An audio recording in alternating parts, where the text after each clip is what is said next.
Praise the Lord. आप सबको प्रभु यीशु मसीह के मधुर नाम में सलाम।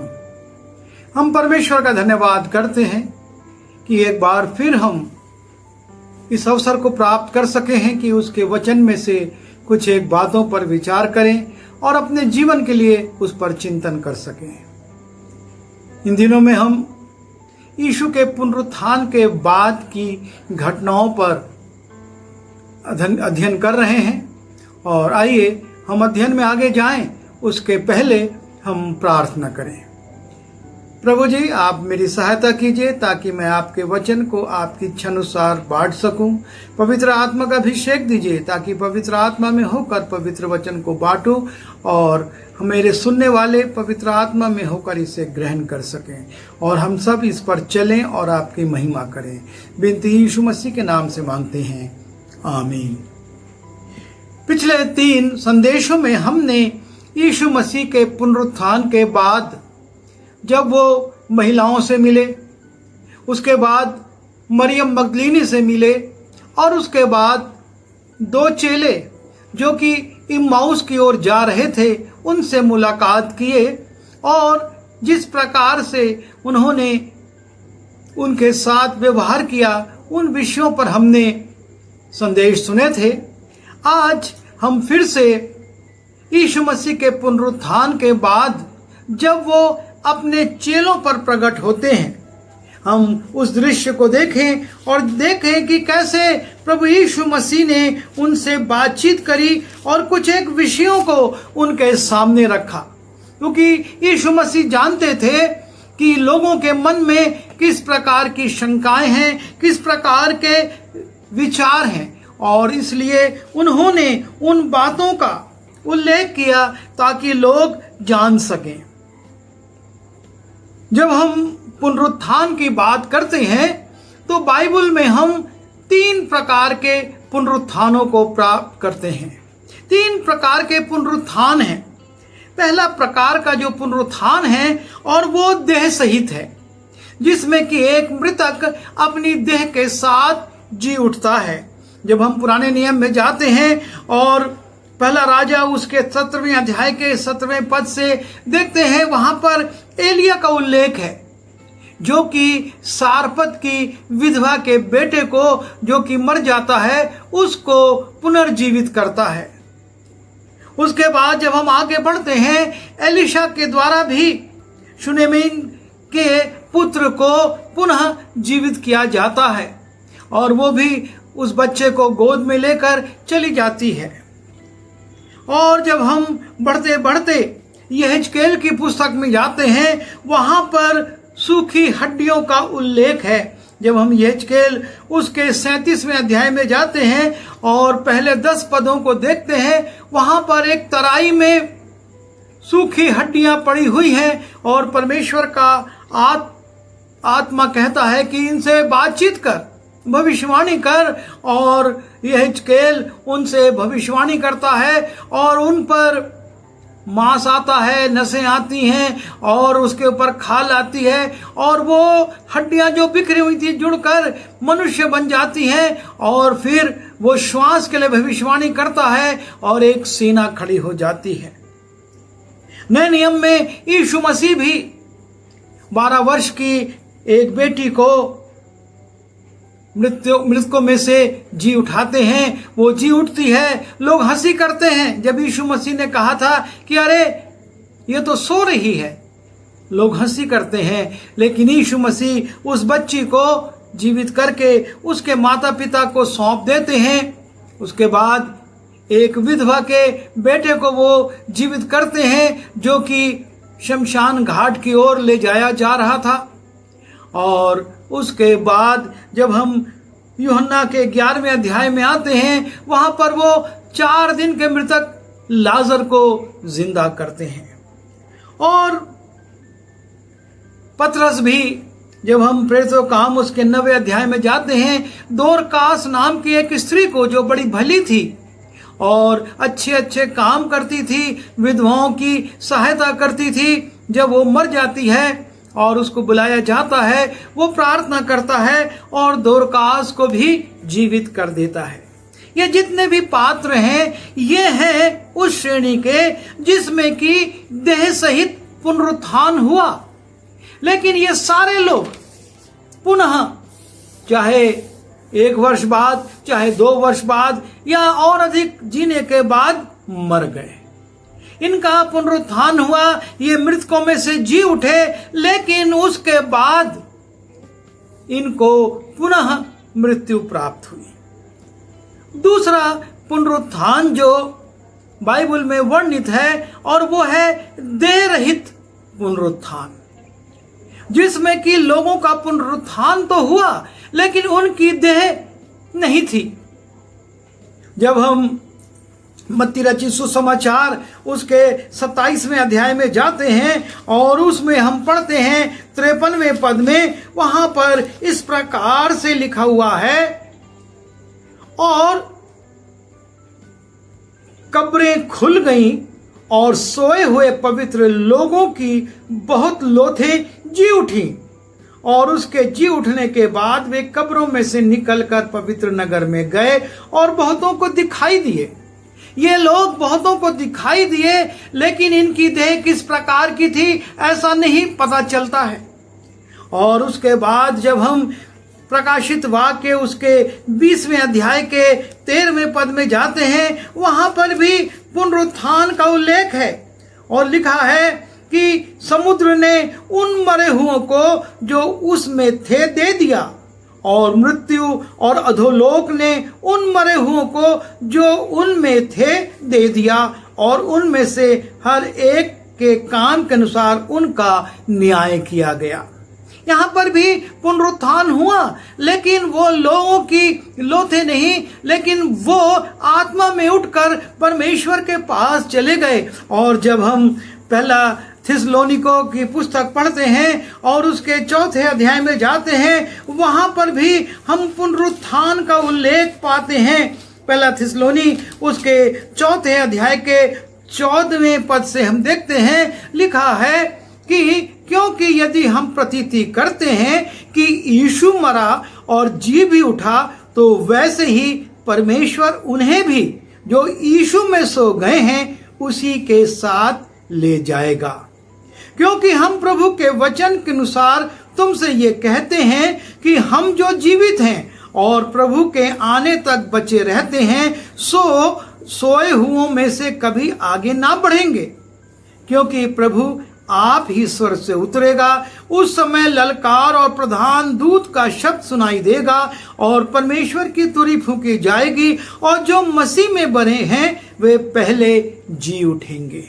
और ये पुनरुत्थान होगा तुरही फूंकने पर, और वो तमाम लोग जो हमसे पहले इस संसार से चले गए हैं जी उठेंगे और परमेश्वर के साथ, प्रभु यीशु मसीह के साथ बादलों पर मुलाकात करेंगे। और यह है देह रहित पुनरुत्थान, जिसमें कि देह का काम नहीं है। और तीसरा पुनरुत्थान है जिसमें देह भी है, अर्थात देह सहित और देह रहित। इसमें देह है और देह के साथ साथ बिना देह के भी वो व्यक्ति है, और वो है हमारा प्रभु यीशु मसीह। यीशु मसीह पुनरुत्थान के बाद इन 3 लोगों से, स्त्रियों से, मरियम मगदलीनी से और उन 2 चेलों से जो इम्माउस की ओर जा रहे थे, मिलने के बाद अब अपने चेलों के पास आते हैं। और जब वो चेलों के पास आते हैं, लूका उसके 24वें अध्याय में हम देखते हैं उसके 36वें पद से, और लिखा हुआ है कि वहां पर जबकि इम्माउस से लौटने वाले लोग चेलों को बता रहे थे कि हमको यीशु मिला था मार्ग में, और जब हम उसको घर में ले गए और वो रोटी तोड़ रहा तब हमने उसको पहचाना। और वो लौट कर आकर चेलों को बताते हैं, और तब हम 36वें पद से पढ़ते हैं, लिखा है, वे ये बातें कह ही रहे थे कि वो आप ही उनके बीच में आ खड़ा हुआ और उनसे कहने लगा, तुम्हें शांति मिले। इम्माउस में उन लोगों की आंखों से ओझल होने के बाद वो दोनों जन पैदल आते हैं यरूशलेम में और उन 11 चेलों के पास और अन्य लोगों के पास पहुंचकर उनको पूरा विवरण बताते हैं। और जब वो विवरण बता ही रहे हैं तभी अचानक से लिखा है कि वो आप ही उनके बीच में आ खड़ा हुआ और उनसे कहा, तुम्हें शांति मिले। यीशु मसीह पुनरुत्थान के बाद अपने 11 चेलों पर इस रीति से प्रकट होते हैं और उनके प्रकट होने का एक बहुत बड़ा उद्देश्य है, क्योंकि इसके पहले जब वो 3 स्थानों पर 3 तरह के लोगों में प्रकट हुए थे, वो एक अल्पकाल का प्रकटीकरण था और लोगों ने उनको छुआ नहीं था। उन्होंने मरियम से कहा था, मुझे मत छू, अभी मैं पिता के पास नहीं गया हूं। और इमाउस के मार्ग में भी वो उनके साथ साथ चल रहा था, उनके घर में गया, रोटी तोड़ता है और तब वो पहचानते हैं और तब वो उनकी आंखों से ओझल हो जाता है। और उसी रीति से जब स्त्रियां कब्र से लौट रही थी कि हमको स्वर्गदूतों ने कहा है कि वो जी उठा है, यीशु मसीह रास्ते में मिलते हैं और कहते हैं सलाम। ये तीनों जगहों में यीशु मसीह अपने लोगों से मिले, उनसे बातचीत करे, लेकिन उनकी देह कैसी थी, क्या थी, इसका कुछ प्रकटीकरण नहीं है। और इसलिए बहुत से लोगों में शायद ये अफवाह थी कि वो तो एक आत्मा है जो कि इधर उधर दिखाई दे रही है। यीशु मसीह का पुनरुत्थान नहीं हुआ है, यीशु मसीह की देह कहीं पर है और यीशु मसीह की जो आत्मा है या उससे मिलती जुलती कोई आत्मा दिख रही है और लोगों को धोखा हो रहा है। और यीशु मसीह अब अपने इन चेलों के पास आते हैं और कहते हैं, तुम्हें शांति मिले। और तब लिखा है, परंतु वे घबरा गए और डर गए और समझे कि हम किसी भूत को देखते हैं। वो चेले जो यीशु मसीह के साथ 3.5 साल तक रहे थे, यीशु मसीह को अच्छी तौर से पहचानते थे, उसकी आवाज को पहचानते थे, लेकिन यहाँ पर वो जब यीशु मसीह को मृतकों में से जी उठने के बाद पहली बार अपने बीच में अचानक से देखते हैं तो लिखा है कि वे घबरा गए, डर गए और समझने लगे कि ये कोई भूत है। इसके पहले भी जब यीशु मसीह पानी पर चलते हुए आ रहे थे, चेले डर गए थे और सोचने लगे थे कोई भूत है। और तब यीशु मसीह ने कहा था, मत डरो। पतरस ने कहा था, यदि तू प्रभु है तो मुझको भी अपने पास आने दे। यीशु ने कहा, आजा। और पतरस पानी पर चलने लगता है, लेकिन आंधी को देखकर, हवा को देखकर डर जाता है और डूबने लगता है। यहाँ पर भी यीशु मसीह जब अचानक से आ गए तो लिखा है कि ये घबरा गए, डर गए और उसको भूत समझने लगे कि ये कोई भूत हमारे बीच में आ गया है। जबकि वो लगातार इस बात को सुन रहे थे, उनको लगातार गवाह मिल रहे थे। पहले स्त्रियों ने कहा, मरियम मगदलीनी ने कहा और ये 2 व्यक्ति जो कि इम्माउस जा रहे थे, उन्होंने आकर कहा कि हमको यीशु मसीह मिला है और किस कारण से हमने उसको पहचाना था। पर चेले अभी भी विश्वास नहीं कर रहे हैं और सोच रहे हैं कोई आत्मा उनके बीच में आ गई है जो ये कह रही है, तुम्हें शांति मिले। और तब यीशु मसीह जो अपने चेलों के हाव भाव को देखकर समझ जाते हैं, वो कहते हैं उनसे, उसने उनसे कहा, क्यों घबराते हो और तुम्हारे मन में क्यों संदेह उठते हैं। ना सिर्फ ये घबरा रहे हैं, लेकिन इनके मन में एक संदेह है कि ये यीशु मसीह नहीं, कोई भूत है, कोई आत्मा है जो कि हमारे बीच में आ गई है। और यीशु मसीह उनसे कहते हैं कि तुम क्यों घबराते हो और तुम्हारे मन में क्यों संदेह उठता है। अरे मैंने तुमको बार बार 8 बार से ज्यादा बार ये कहा था कि मैं दुख उठाऊंगा, मुझको अपमानित होना पड़ेगा, मुझको क्रूस पर लटकाया जाएगा, मैं मर जाऊंगा और उसके बाद 3रे दिन मृतकों में से जी उठूंगा। और मैंने तुमसे यह भी कहा था कि मैं तुमसे पहले गलील को जाऊंगा और वहां तुमसे भेंट करूंगा। लेकिन तुम वो सब बातें तो भूल गए। लेकिन अब जब मैं तुम्हारे बीच में हूं तब भी तुम संदेह कर रहे हो, घबरा रहे हो कि यीशु मसीह नहीं कोई और है। और यीशु मसीह कहते हैं मेरे हाथ और मेरे पांव को देखो कि मैं वही हूं, मुझे छू कर देखो। यीशु मसीह कहते हैं तुम ये मत समझो कि मैं कोई आत्मा हूं, मेरे हाथ और पांव को देखो, जिससे तुम कितने साल तक सेवा लेते रहे हो, जो तुमको थामता आया है, जिस हाथ से मैंने तुमको डूबते में से बचाया था, जिस हाथ से मैंने तुमको तोड़कर रोटी दी थी, उन हाथों को देखो, मैं वही हूं, मुझे छू कर देखो। क्योंकि यीशु मसीह कहते हैं क्योंकि आत्मा के हड्डी मांस नहीं होता, जैसा तुम मुझ में देखते हो। मुझ में हड्डी भी है, मुझ में मांस भी है, तुम मुझको देख रहे हो।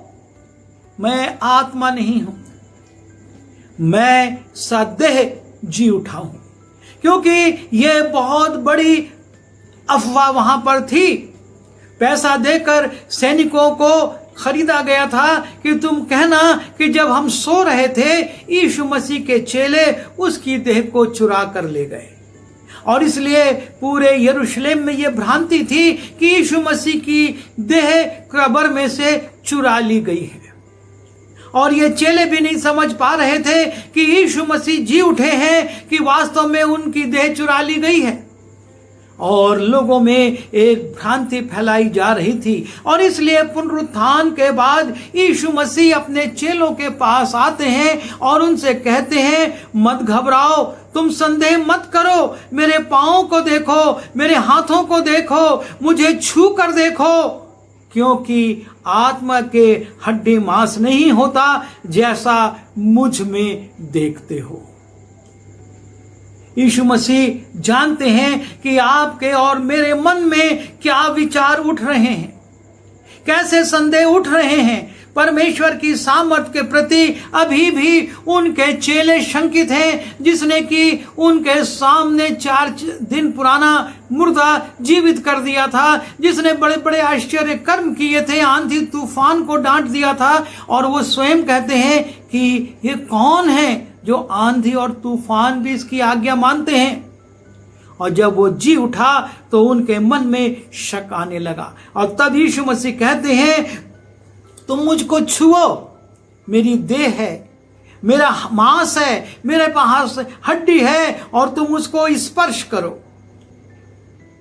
और ये कहकर उसने उन्हें अपने हाथ पांव दिखाए। यीशु मसीह अपने हाथ पांव उनको दिखाते हैं कि देखो मैं जी उठा हूं।